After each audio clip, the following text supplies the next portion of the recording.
Hey everybody, it's Lon.TV, and we're taking a look today at a handheld gaming PC running SteamOS that is not a Steam Deck. This is the Lenovo Legion Go S, and there are two variants of this handheld. One is running Windows for its operating system. This one is running Valve's Linux-based SteamOS, and they made this in partnership with Valve, so it basically feels like a Steam Deck, but it's different hardware.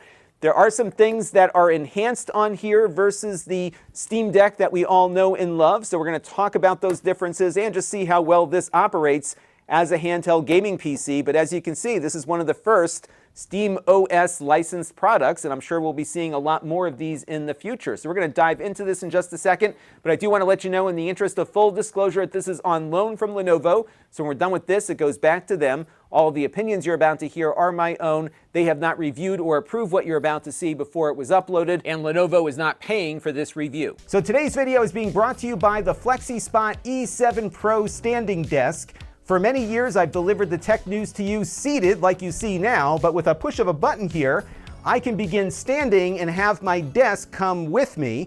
The desk can hold 440 pounds and can lift it to a height of about 50.6 inches. It's all very stable, and what I really like about it is how smooth the motion is. Your coffee or your water or whatever else you've got on your desk will not move even when the desk is moving. They very gradually bring it to a stop, and the starts are also very smooth as well. These desks come with a 15-year warranty. You can try it for 30 days risk-free, and if you use the coupon code that you see on screen, you can get $50 off your new desk when you purchase it. On their website, you'll see plenty of different options for lengths of desks and different types of surfaces that you can choose from. You can pretty much build your own desk like I sometimes build PCs. It is all very, very flexible, and of course, that is why they call themselves Flexispot. So definitely check out these desks. I am very impressed with the quality that I got out of them, and they're very easy to assemble. I want to thank them for their support of the channel. Now, the model that we're looking at today is their entry-level version. This has an AMD Ryzen Z2 Go processor, 16 gigabytes of RAM, and 512 gigabytes of storage. You can upgrade the storage on this, but you cannot upgrade the RAM. It is soldered on the motherboard.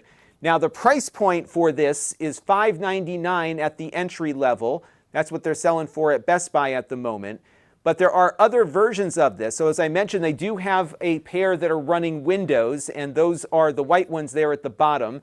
As you can see, there is a bit of a price premium for getting Windows on your device. The Windows ones also come with more RAM because they need it due to the system overhead. Now, of course, we have to compare this to the Steam Deck, both in price and features. And if we look at this entry-level version versus the OLED Steam Deck, it's about $50 more than the similarly equipped device from Valve. However, this one has that faster processor. It also has a larger, higher resolution and faster display.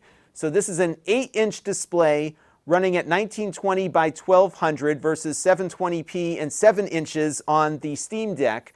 Additionally, this will run at 120 Hertz. It supports variable refresh rates, and the OLED Steam Deck only goes up to 90 Hertz.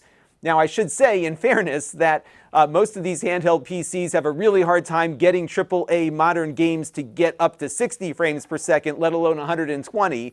But if you're playing older games or emulating or something, this faster display might be useful. But the Legion Go S display is an IPS display, not an OLED. So on the Steam Deck OLED, you'll have a deeper contrast ratio. The colors might look a little better to you. But I will say this display really does look nice. It's definitely an improvement over the LCD display that's on my Steam Deck. I've got one of the older ones. So I think you will definitely not find any fault with this display. Just compared to an OLED, the OLED might look a little better. We've got 500 nits of brightness on this, and although it's got a bigger display, the form factor is pretty much the same as the Steam Deck on this one. So it's got a nice feel in the hand. It is a little heavier at 1.62 pounds versus just over a pound on the Steam Deck. And it's also a little bit thicker here, but it feels nice to hold. It's got very nice rounded edges here, and it feels pretty much like a Steam Deck, just a little more refined and polished. Now, there are some other improvements on this over the Steam Deck. My favorite is on the top of the unit here. There are two USB Type-C ports versus only one on the Steam Deck. And both of these are USB 4.0 ports. So these are full service. They can do video out, power in, and data devices. And although at the moment SteamOS doesn't support external GPUs natively, that is a possibility here in the future. So you could conceivably have a graphics dock that you could plug this into and get much better graphical performance when you're plugged into a TV, and then yank it out and run off the internal GPU when you're out and about. That's a possibility. It just doesn't work with SteamOS just yet. The Windows one, though, should work with external GPUs, but I don't have one to test.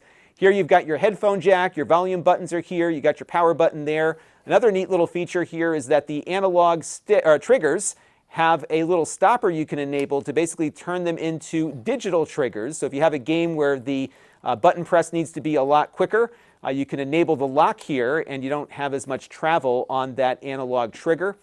The sticks here are Hall effect sticks. They use magnets versus potentiometers to measure where the stick is, and that of course reduces the risk of drifting over time. So if you're really rough on your controllers, this should last a little bit longer. Now they do have the ability to adjust the dead zone on this, so you can jump into settings and get it into a position that works best for your particular situation. So as you can see, I got a dead zone here that I set with my finger here on the left stick, and then I can test it to see exactly where my control stick leaves the center here. One of the things I like about these Hall effect sticks is that they're very smooth and very accurate, so you can definitely get things dialed into a comfort level that feels good for you. There is a light around these sticks. For the life of me, I can't figure out how to turn it back on. I turned it off somehow, and I don't see any settings in the operating system, so I'll have to play around with that a little bit more. But it does have some LED lights around the sticks that you can apparently customize, but after this update that just pushed through, I don't see the option in the menu anymore. I really like the D-pad on this one. It's got a nice rocking feature to it. It looks great. It has some similarities perhaps to some of the older Sega D-pads, but it's very easy to rock things around. It feels pretty accurate. Not bad for retro gaming for sure. I didn't have any complaints about the Steam Deck one, but this one feels pretty nice. You will notice that these sticks are offset versus in line on the Steam Deck, so that's one little difference there. The buttons here feel nice and feel very similar to the Steam Deck buttons. They are a little bit larger, as you can see. This doesn't have, though, those big trackpads that you have on the Steam Deck. You just have this very tiny one here that you can do some mouse movement on, but it's nowhere near as good as the pads that Valve has on their products. So if you are playing games that make use of these pads or mouse input, I think the Steam Deck is probably the better way to go, just given how tiny the surface is for navigation.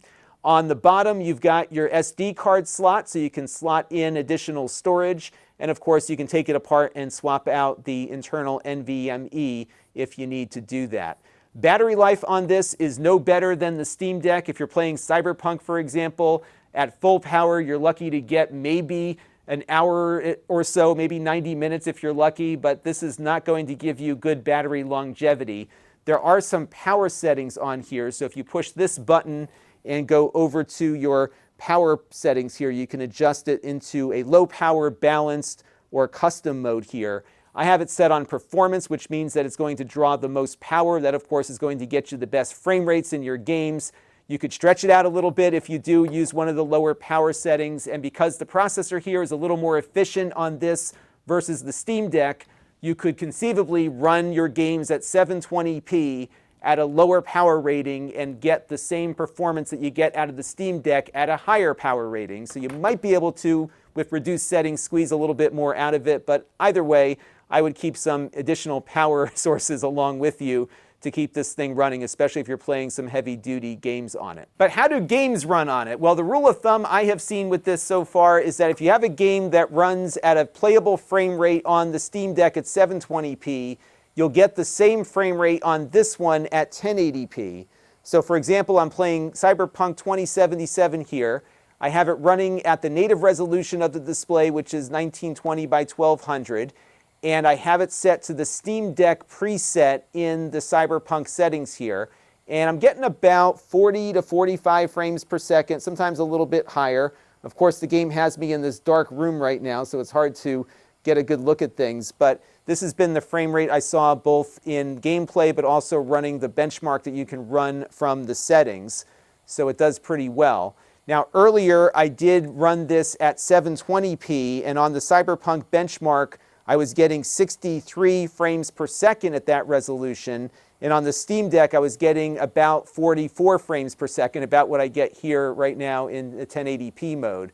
So if you don't mind a little decrease in resolution, you can actually run some of these games at or close to 60 frames per second on this device. Now, one thing to note on here is that when you're running a AAA title in performance mode, the fan is extremely loud and powerful. It's got a lot of power to it, as you can see here.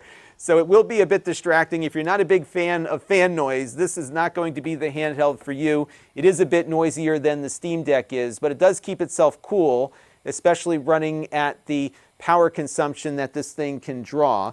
If I pull up our overlay level here, it looks like we're pulling about 46 watts right now out of this battery. So it is definitely running hot here. And as you can see, we're very, very close to running out of battery. So I'm going to have to plug this in a second. But that fan will definitely be heard when you've got the performance mode activated. Now, speaking of sound, unfortunately right now there appears to be some kind of driver issue with the audio system on this device, because I'm hearing a lot of scratchiness out of some of the louder games that I've tried on it, like Doom Eternal. Have a listen.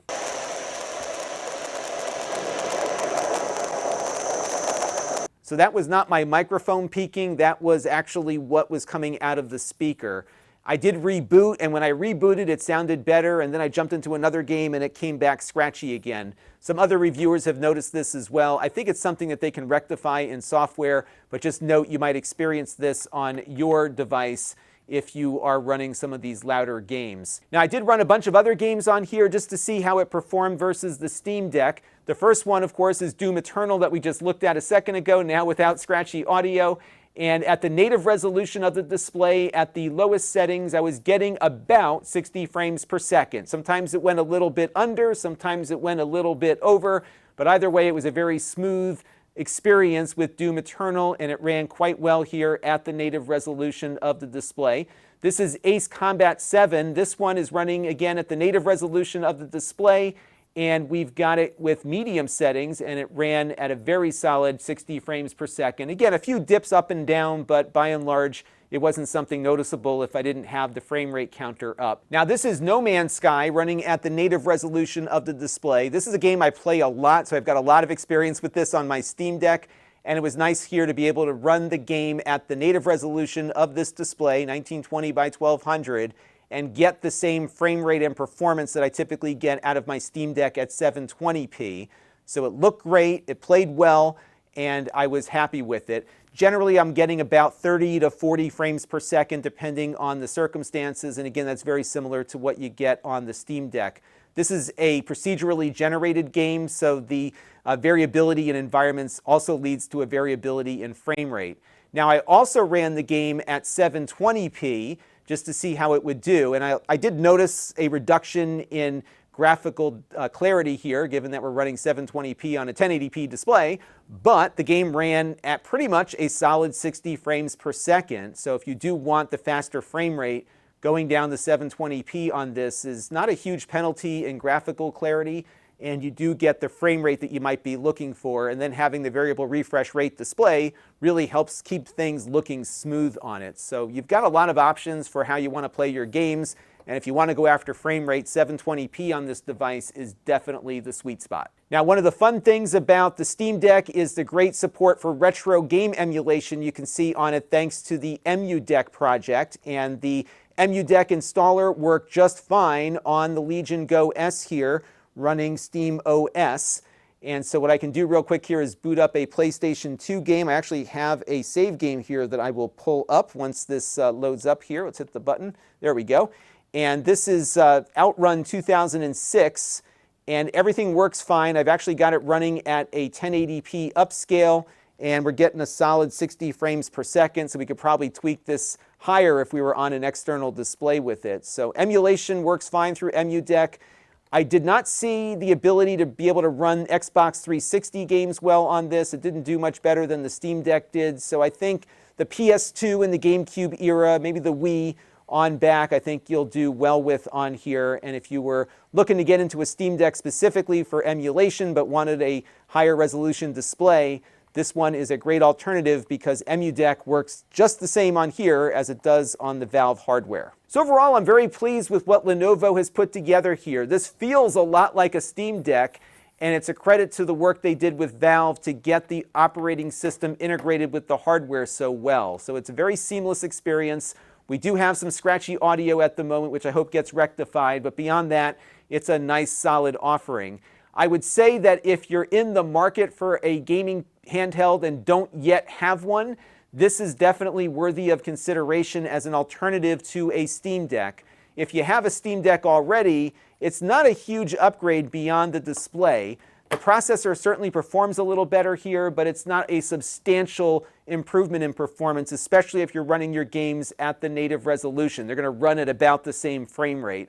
So I think it would have been a bigger upgrade if we could get 60 frames per second out of those games at the native resolution versus 720p. But still, if you wanted 60 frames per second on a handheld, switch it down to 720p in most of your games, and you're definitely going to get there with this one. So all in, a very nice piece of hardware. Very exciting to see Linux gaming getting into the mainstream here, and hopefully we'll have more SteamOS-powered devices to look at in the months to come. That will do it for this one. Until next time, this is Lon.TV. Thanks for watching.